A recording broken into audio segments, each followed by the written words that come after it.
So, eto yung sunod. Laka, diha. Mga kababayan, ito yung sunod. Yussi Claire Castro. Ano yan, Kent, yung kay Yussi Claire Castro? Mga kababayan, si Yussi Claire Castro ay sinagot ang isang issue na ang sabi, ang utang daw ng Pilipinas ay 18 trillion na daw. Mga kababayan, alam naman po natin. Like po tayo mga kababayan. Ang utang ng Pilipinas ay 18 trillion. Diba? Bakit nga ba umabot ng 18 trillion ang utang ng Pilipinas? Una, pakinggan natin si Yussi Claire Castro bago natin i-explain. Pakinggan natin ha, yung explanation ni Yussi Claire Castro patungkol dyan, mga kababayan. Kamaingay, Ming. Ito po, pakinggan natin. Ang utang dahil naman na po ni Pangulong Marcos Jr. ang napakalaking utang na nakuha ni dating Pangulong Duterte. At ito'y napabayaan di umano dahil sa mga pang-aabuso sa Farmally at sa mga ghost projects noon ng Build. Lumaki ang utang dahil naman na po ni Pangulong Marcos Jr. ang napakalaking utang na nakuha ni dating Pangulong Duterte. At ito'y napabayaan di umano dahil sa mga pang-aabuso sa Farmally at sa mga ghost projects noon ng... Hoy! So ngayon, mga kababayan, yun po yung sagot. Kasi ang issue nga, mga kababayan, 18 trillion na po ang utang ng Pilipinas ngayon. Ngayon, ang sisi ng mga DDS, saan daw napunta itong 18 trillion na naging presidente na si PBBM? Una, ito po yung total, mga kababayan, na i-explain ko po sa inyo. Ayan, pinakita ko lang. Ito yung total. Utang ng bayan, ang malalaking numero. 2016, pagpasok ni Digong, utang na iniwan ni Pinoy, ni Gloria, ni Erap.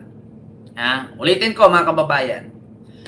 Pagpasok ni Digong pagka-presidente noong 2016, may utang na iniwan si Pinoy, si Erap, si Gloria, si Pinoy. Tatlong presidente na nagkakahalaga ng 5.95 trillion. Tatlong presidente yan. Erap, Gloria, Pinoy. 5.95 trillion.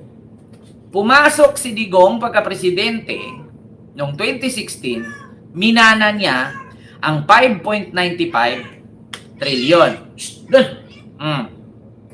Minana niya ang 5.95 trillion. Ngayon, mula 2016 hanggang 2022, no? Mga kababayan,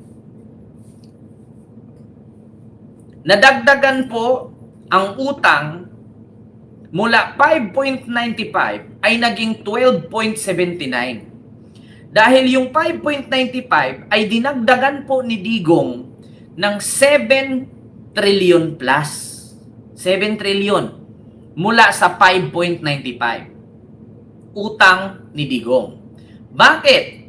Kasi nga sa kasagsagan ng pandemic yun, walang income, di umano ang Pilipinas, pero nandyan naman ang Pogo, nandyan naman ang online sabong na nagbibigay ng bilyon-bilyon.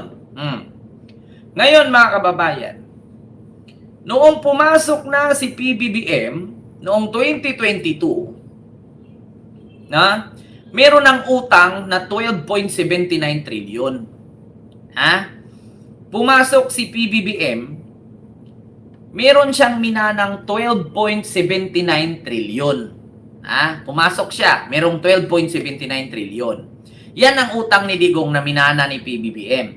Ngunit, mga kababayan, bago pa man pumasok si PBBM, nadagdagan po ang utang ni Digong. Kasi 2022 siya bumaba, bago man siya bumaba, may utang pa yun na paparating na nagkakahalaga ng 6.84 trillion. Nadagdag doon sa 12.79 na utang ni Digong. Kasi tandaan nyo mga kababayan, kahit tapos na ang termino ni Digong, marami po siyang inutang. Yung 12.79, apat na sila doon. Si Erap, si Gloria, si Pinoy, si Digong. 12.79 trillion. Ang problema lang, doon sa tatlo, Erap, Gloria, Pinoy, 5.95 lang. Nadagdagan ni Digong ng 7 plus trillion. So, nagiging 12.79. Ngayon mga kababayan, bago man bumaba si Digong noong 2022, may inutang pa siyang iba na nagkakahalaga ng 6.84 trillion. Kaya yung 12.79 plus 6.84 naging 18.49. Ganun po yun. Bakit? Nadagdagan at natubuan na yung utang. Anong ibabayad ni BBM kung ang utang na minana niya ay 12 trillion, kung hindi mo mabayaran sa isang taon yun, manganganak at manganganak yun. Pagdating ng 2026, yung 12 trillion plus 6.84 trillion, naging 18.49 trillion. Ngayon mga kababayan, sa 18.49 trillion, nabayaran ni PBBM paunti-unti. Nabayaran ang tubo. Sa 18.49 trillion, tubo lang ang binayaran dyan. Tubo. Kasi saan ba naman kukuha ang Marcos administration ng pambayad dyan sa 18 trilyones na wala man tayo ditong negosyos na hawak ng gobyerno? Kasi halos naman kadalasan ng negosyo dito ay puro mga private businesses na nagbabayad lang naman ng tax.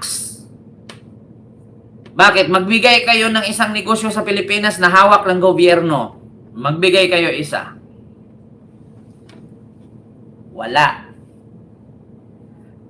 Magbigay kayo isa. Negosyo ng Pilipinas na hawak ng gobyerno. Wala. Saan kukuha si Marcos ng pambayad dyan sa 18 trillion ni Digong?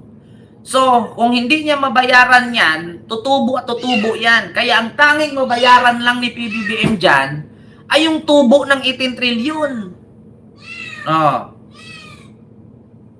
Diba? Ganon kasimple. Yung tubo ng 18 trillion, halimbawa, sa loob ng 22, 23, 24, 25, tumubo ng 2 trillion yan. Yun lang ang mababayaran. Yung 18 trillion, mananatili lang yan dyan. Saan kukuha si Marcos ng pambayad dyan sa 18 trillion? Diba? Tapos isisi ninyo kay BBM ngayon. Buti nga si PBBM, binayaran pa yung tubo niyan. Utang yan Saan kayo nakakita ng utang na walang tubo? Sinong magpapautang sa'yo kung hindi tutubo? Diba? Ano yun? Kaibigan mo lang yung inutangan? Ito po yan, mga kababayan, explain ko. Utang ng bayan, minana pero pinalaki pa rin, sabi. Sa usapin ng utang ng Pilipinas, hindi sapat... Hindi sapat ang simpleng minana lang o sila lang ang may kasalanan. Mas malinaw ang kwento kapag numero ang pinagsalita. Noong pagpasok ni Digong, 2016, ang utang ng national government ay 5.95 trillion. Pagkatapos ng kanyang termino, pagpasok ni Ferdinand Marcos noong 2022, umakyat ito sa 12.79 trillion. Ibig sabihin, nadagdagan ang utang ng bansa humigit kumulang 6.84 trillion sa ilalim ng Duterte administration. So dito tama ang punto. Malaki ang utang na iniwan kay Marcos Jr., hindi ito imbento, hindi ito drama, numero ito. Wait lang po mga kababayan. Doon ka!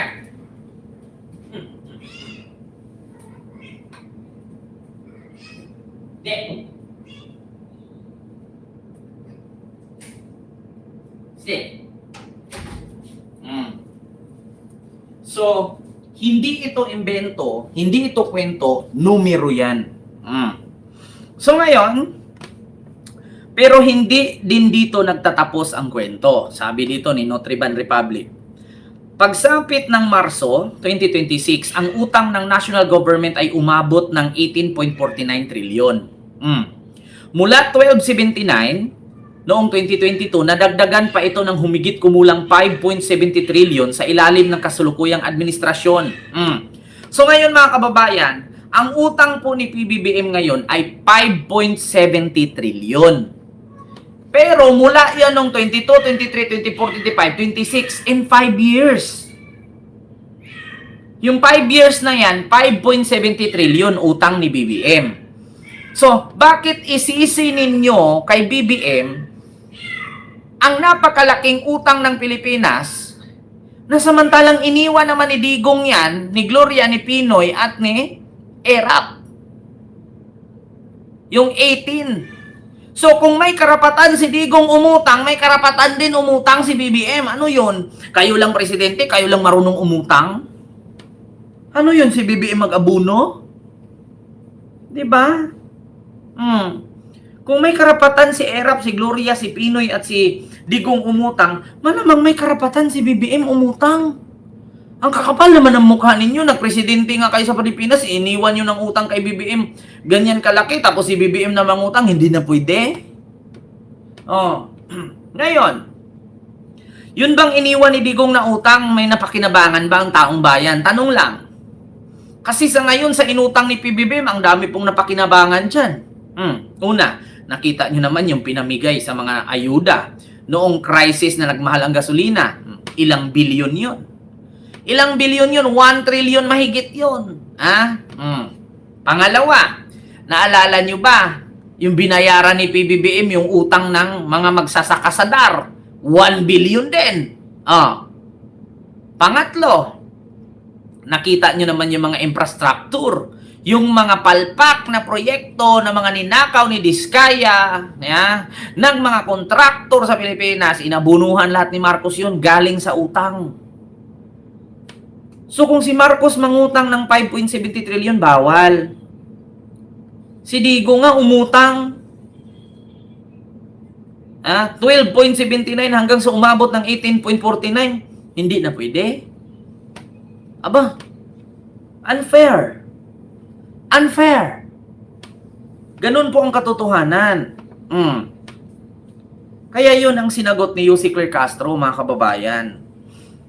Kaya po umabot ng 18.49 ang utang kasi 12.79 ang iniwan ni Digong. So malamang sa malamang si PBBM may karapatan din naman si Marcos umutang. Oy, saan ba niyo pakuhain ng pera si Marcos sa mga tinulong doon sa baha, sa lindol sa Cebu? Saan ba kukuha si Marcos ng panggastos noon? Wala namang negosyo ang gobyerno na pagkakitaan. Kasi dati merong negosyo pinagbibinta naman ni Ramos. Di ba? Saan kukuha si PBBM ng pambayad niya sa mga inutang ni Digong? Malamang mangutang din si PBBM. Kasi wala namang negosyo ang Pilipinas na pagkukuhaan ng kita maliban sa tax. Nasisingilin sa taong bayan. Di ba? Ganun ang katotohanan. Buti nga si PBBM in 5 years ang utang niya 5 trillion lang. Kay Digong putang ina in 6 years magkano? 12. 12.79. Kasi magkano lang naman yung kay Gloria, kay ERAP at kay Pinoy dyan. Hindi naman umabot ng 5 trillion yung tatlo. Diba? Ma'am GHM Hashimoto. Maraming salamat po ma'am sa yung super sticker. Diba? Yan ang problema mga kababayan. At saka kung malaki man ang utang ng Pilipinas, nagreklamo kayo. Yun yung utang ni Digong na iniwan niya, hindi kayo nagreklamo, mga putang ina yung mga DDS kayo eh. Ito, Digong, utang, iniwan. Putang ina to mga DDS. Nagreklamo sila na umabot daw ng 18 trillion ang utang ng Pilipinas Samantalang utang ni Digong, apakalaki. Hindi kayo nagreklamo. Diyos ko. Lumaki ang utang dahil namana po ni Pangulong Marcos Jr. ang napakalaking utang na nakuha ni dating Pangulong Noong 2020, Higit 12 trilyong pisong utang ang mamanahin ni President Bongbong Marcos mula sa Duterte administration. Sa pinakauling tala ng Bureau of the Treasury, umabot sa 12.79 trillion pesos ang national government debt sa katapusan ng Hunyo. Mahigit 68% o 8.77 trillion pesos mula riyan ay locally sourced. Ang natitirang 4.2 trillion pesos naman ay external debt ng Pilipinas. Mahigit 2.4% ang itinaas ng utang ng Pilipinas nitong Hunyo mula sa 12.5 trillion pesos na naitala noong Mayo. Kung ikukumpara naman sa nakaraang taon, lumobo ang utang ng Pilipinas na mahigit 14%. Mula po yan sa 11.6 trillion pesos noong June 2021. Lumalabas po na mahigit 1 trillion pesos na ang nadagdag sa loob ng isang taon. awa naman kayo sa anak ninyo, future generation. Isipin ninyo yung problema. Yung ibigay ninyo ng pera, kunin ninyo, kay pera ninyo yan. Hindi gago itong nag-imprint. Kung ikukumpara naman natin ang mga minanang utang ng mga Pangulo, mapapansin hindi lang doble ang itinaas ng government debt sa ilalim ng Duterte administration. Mula sa 5.9 trillion pesos na iniwan ni dating Pangulong Noynoy Aquino, nag-iwan si Pangulong Duterte ng 12.79 trillion na utang kay PBBM. Lumalabas na 6.8 trillion ang nadagdag sa loob ng 6 na taon lang. Mas mahalaga rin daw na tignan ang pangkalahatang ekonomiya ng Estado at hindi lang ang utang. Oh, kita ninyo? Kita ninyo kung magkano ang iniwan ni Digong? 6.9 trillion. Pero dagdagan pa kasi tumubo na, umabot ng 7. Kaya naging 12.79. So, malamang kung may iniwan si Digong na utang, meron din naman sigurong utangin si PBBM. Anong kukunin niya? Puro utang yung minana niya. Malamang mangutang din siya. Alam nga naman si PBBM kukuha ng sariling pera para pambayad sa mga ninakaw ng mga kontraktor, ng mga congressman, mga mayor, gobernador. Yung mga ninakaw ni Pulong, ni Basti, ni Sara na confidential fund. Si BBM mag-abuno. Swerte naman ang buhay ninyo. Sila nagnakaw, si BBM mag-abuno. Di mangutang si BBM pambayad sa mga ninakaw. Diba? Ganun lang naman yun eh. Alam nga, halimbawa, ako ngayon, iniwan ni Digong 12 trillion, ako naging presidente. Tapos sa 12 trillion na yan, ninakaw yan ng kung sino-sinong politiko. Tapos nung ako naging presidente, abunuhan ko yung 12 trillion galing sa, anong yung abuno ko dyan? Ang swerte naman, ako mag-abuno, tapos yung mga politiko ang nakinabang kasi ninakaw nila, putang ina nila. Kaya dyan si PBBM sobrang galit, kalaki-laki ng utang na babayaran niya, pero hinati-hati ng mga congressman. Kita nyo, tignan nyo si Saldi ko ngayon, malapalasyo ang tinirhan, may mga helicopter, may mga yate, may mga private jet. Kita nyo yung mga putang ina ninyo, tapos sisihin nyo si PBBM kung bakit ang laki ng utang ng Pilipinas. Aba, baka natulog sila. Diba? Ay, Diyos ko. So yun lang mga kababayan, yung ating pag-uusapan sa mga oras na ito. So hindi ko na po masyadong habaan, mga kababayan. Maraming salamat po sa inyong lahat.